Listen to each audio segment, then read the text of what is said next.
কতটা পশু হলে, হ্যাঁ, কতটা পাশবিক হলে এই চিন্তা করতে পারে 57 বছরের ব্যবধানে একটি মেয়েকে বিয়ে করেছে কিনা। আমি যে প্রশ্নটা ইন্ট্রোতে করেছিলাম যে রাজাকার শব্দটি একসময় তুমি কে আমি কে রাজাকার রাজাকার বলে যে স্ফুলিঙ্গটা ছড়িয়েছিল 24 আগস্টে, এই যে গুপ্ত শব্দটিও ভবিষ্যতে কোনো ধরনের আমাদেরকে এই ধরনের স্ফুলিঙ্গ ছড়াতে পারে কিনা, যে এই যে পরস্পরের যদি বলি বিএনপির মধ্যে, উনি বলছেন যে বিএনপি এখন ছায়া দেখলে ভয় পায়, এই গুপ্ত শব্দটার কারণে কোনো এক সময় স্ফুলিঙ্গ ছড়াতে পারে কিনা। সিভিক রয়্যাল রিসর্ট, কিনুন আভিজাত্য, নিশ্চিত করুন ভবিষ্যৎ। শুনেন, রাজাকার কাদেরকে বলা হয়তো? যারা 71 সালে মুক্তিযুদ্ধ, আওয়ামী লীগ তো আওয়ামী লীগের বিরুদ্ধে যায়। আমি আপনার জায়গায় আসছি, আপনি খুশি হবেন কথায়। সেটি হচ্ছে রাজাকার শব্দটি কাদেরকে বলা হয়তো? 1971 সালের মহান মুক্তিযুদ্ধ চলাকালীন সময়ে জামাত ইসলাম রাজাকার আল শামস আল বদর বাহিনী গঠন করেছিলেন মুক্তিযোদ্ধাদের নিধনে এবং পাকিস্তান বাহিনীকে সহায়তার জন্য। সেই কারণে তাদেরকে বলা হয়তো রাজাকার আল বদর আল শামস।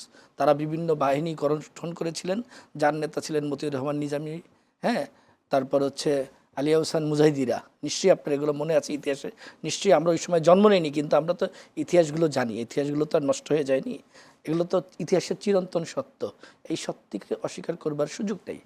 কিন্তু আমরা 24-এর অভ্যুত্থানে রাজাকার শব্দটির প্রতি যে ছিল, ঘৃণা ছিল, সেই ঘৃণাটাকে হচ্ছে আর কি এটার অতিরঞ্জিত ব্যবহারের কারণে, সেটাই বলছি, অতিরঞ্জিত ব্যবহারের কারণে যে বিস্ফোরণ হয়েছে সেটি শেখ হাসিনার বিরুদ্ধে হয়েছে। শেখ হাসিনার অতিকথনের কারণে, শেখ হাসিনার গুয়ার্তমির কারণে, শেখ হাসিনার ফেসিবাদী যে মানসিকতা, তার কারণে রাজাকার শব্দটাকে তখন হচ্ছে তার জন্য বুমেরাং হয়েছে। তার মানে এই না বাংলাদেশে মানুষ রাজাকারদের প্রতি ঘৃণা কোনো অংশে কমে গেছে। আল বদরের নির্যাতন, আল শামস বাহিনীর নির্যাতন মানুষ ভুলে গেছে। আলিয়া হোসেন মুজাহিদিদের যে হত্যাযজ্ঞ, যে ধ্বংসযজ্ঞ, যে ধর্ষণযজ্ঞ 71-এর মুক্তিযুদ্ধকালীন পাক বাহিনীর হয়ে তারা করেছে, হ্যাঁ, নারীদের, মায়েদের, মেয়েদের উপর যে নির্যাতন করেছে, হ্যাঁ, জামাত ইসলাম তো বেসিক্যালি ধর্ষণের চ্যাম্পিয়ন, নির্যাতনে মহামারীতে চ্যাম্পিয়ন। তার অনন্য উদাহরণ দেখছেন আজকের জামায়াতের সাতক্ষীরা 4 আসনের এমপি গাজী নজরুল ইসলাম। উনি তো মুক্তিযুদ্ধটা জানেন কিনা ভাই? মুক্তিযোদ্ধা হয়েছেন, তার মানে ধর্ষণ করবে না সহজ? ওটা বলি নাই, ওটা বলি না। আপনি যে বলছেন জামাত ইসলাম ঐতিহাসিকভাবে দর্শনের চ্যাম্পিয়ন, তাহলে উনি তো মুক্তিযোদ্ধা, এটা সব বলেন মুক্তিযোদ্ধা। জামাত ইসলাম শুনেন, জামাত ইসলাম এখন নতুন নতুন করে অনেক মুক্তিযোদ্ধা আবিষ্কার করছে তার দলে। আমাদের স্পিকার সাহেব বলেছেন গোলাম আজম বাকি আছে, গোলাম আজম বাকি আছে, পারলে তারও কবর থেকে আইনা বলেন যে উনি মুক্তিযুদ্ধের মহান নেতা ছিলেন, ওইটা বাকি আছে। এটা আমাদের স্পিকার সাহেব সংসদে বলেছেন যে এখানে গাজী নজরুল সাহেবের মতো মুক্তিযোদ্ধা আছেন এখানে। আরে উনি মুক্তিযুদ্ধ একসাথে করেছেন, বলেছেন। আমি এইরকম মুক্তিযুদ্ধকে ঘৃণা করি যে আপনি ঘৃণা করতে পারেন, কিন্তু মুক্তিযুদ্ধ সব বলেন না যে উনি এটা করেছেন। যার প্রকাশ্যে একজন নারী ঘটিত কেলেঙ্কারি সামনে আসে, এই মুক্তিযোদ্ধা হচ্ছে আমার তিনি কোথায় মুক্তিযুদ্ধ করেছেন আমি জানি না, সেটা আর কি সংসদে কে কি বললো ওটা এই মুহূর্তে আমি ওই ব্যাখ্যায় যাব না, কিন্তু তিনি যে কর্মকাণ্ডটি ঘটিয়েছেন, হ্যাঁ, এবং এই ঘটনা ঘটার পর পরে তার 2টার মেয়ের সঙ্গে কেলেঙ্কারির যে আমরা ছবি দেখলাম, স্ত্রী হিসেবে চালিয়ে দিলেন। আমার কয়েকটা প্রশ্ন আছে, সেই প্রশ্নগুলো বলছি। হ্যাঁ, সেটি হচ্ছে উনি বলেছেন যে তাকে জিম্মি করে 1 লাখ টাকা আদায় করা হয়েছে, এটি একটি কথা, কিন্তু উনি ওনার ফেসবুকে স্ট্যাটাসে আজকে বলেছেন। এখন আমার প্রশ্ন হলো, বাংলাদেশ জাতীয় সংসদের একজন সদস্য এবং জামায়াতের মতো একটি ক্যাডার ভিত্তিক দলের, যেটি একটি হিংস্রতায় ছাড়িয়ে যাওয়া একটি দল, বর্বরতায় ছাড়িয়ে যাওয়া একটি দল, পাশবিকতায় ছাড়িয়ে যাওয়া একটি দল, মানুষের উপর নির্যাতন নিপীড়নে চ্যাম্পিয়ন হওয়া একটি দল, হ্যাঁ, সেই দলের এমপির কাছ থেকে 1 লাখ টাকা আদায় করে, এবং উনি বলছেন আদায় করছেন, তার মানে উনি দিয়েছেন, তার মানে উনি কতটা নমনীয় হয়েছেন, কতটা আপোষ করেছেন এই টাকা দিয়ে, এটি তার একটা বড় উদাহরণ। আরেকটি বিষয় হচ্ছে, উনি যেই মেয়েটিকে এখন দ্বিতীয় স্ত্রী বলে দাবি করছেন, তিনি জন্ম নিয়েছেন 2008 সালের 22 মে জন্ম নিয়েছেন, এবং ওনার 2026 সালে 22শে মে হচ্ছে তার 18 বছর পূর্ণ হয়েছে, তাই তো?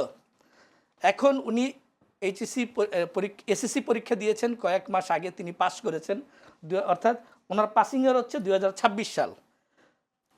বাংলাদেশের বর্তমানে এই মেয়ে যদি নিশ্চয়ই এসএসসি পরীক্ষার জন্য নবম শ্রেণীতে সে রেজিস্ট্রেশন করেছেন।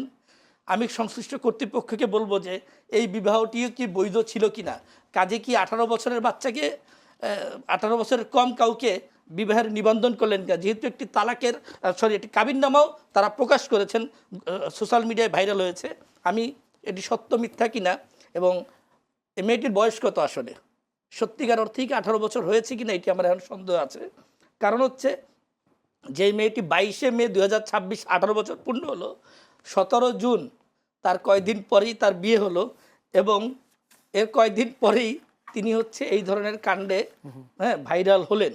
হ্যাঁ, নানা ধরনের তথ্য উপাত্ত এটি প্রমাণ করে যে হচ্ছে স্ত্রী দাবি করা এই প্রেক্ষাপটটি অনৈতিক।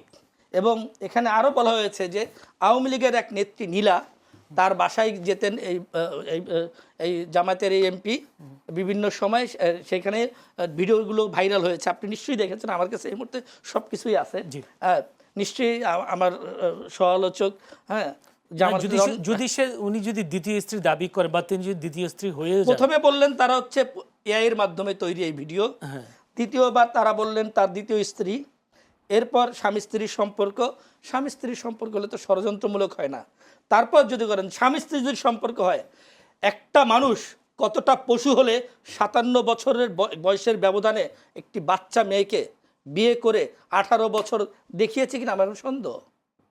কতটা পশু হলে কতটা পাশবিক হলে এই চিন্তা করতে পারে 57 বছরের ব্যবধানে একটি মেয়েকে বিয়ে করেছে কিনা, এবং বিয়ে করেছে এর কোনো তথ্যপাত্র আজকাল 18 বছর বয়সের একটি মেয়ে যখন বিয়ে হয় সে সাধারণত ছবি তোলে, বিয়ের আনুষ্ঠানিকতা থাকে, নানা ধরনের সামাজিক অনুষ্ঠান থাকে, যদি ঘরোয়াভাবেও হয়। কোথায় বিয়ে হয়েছিল, কাবিননামাটা মানে এরকম তথ্যপত্র নেই, কোনো তথ্যপত্র তো আমরা দেখছি না। সিভিক রয়্যাল রিসর্ট, সবুজে ঘেরা আভিজাত্য।